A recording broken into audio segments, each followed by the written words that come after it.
This lesson is about the power of the pause. True story. When I was a sophomore in high school, I used to leave for lunch with one of my best friends. His name was Sean. He drove this Mustang, and we used to go to Taco Bell and order the same thing every lunch period.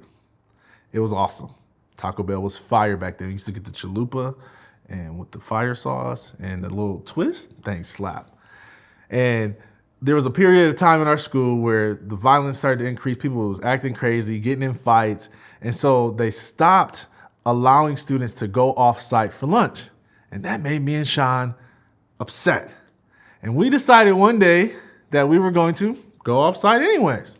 Had a big, bright idea. That's where most poor decisions happen, when you get bright ideas.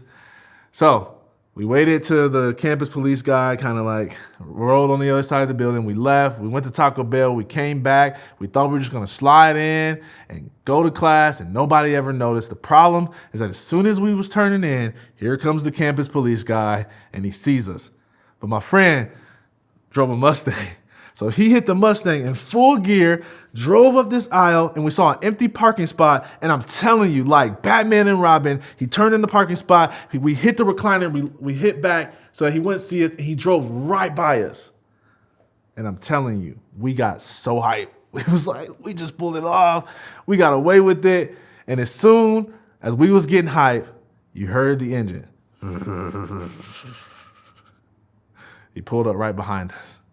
He realized that there was no way that we could have went all the way down that straightaway and turned, so he knew that we had to find somewhere to park. And we got in trouble. We got suspended. It was a poor decision. Have you ever did something dumb and asked yourself this question? What was I thinking? It's usually after we get in trouble that we ask ourselves that question, but here's what I learned.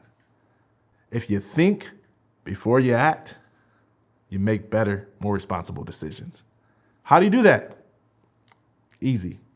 The power of the pause. Typically, we always just react. Bright ideas, let's do it. And we never stop to think. So here's what I learned to do.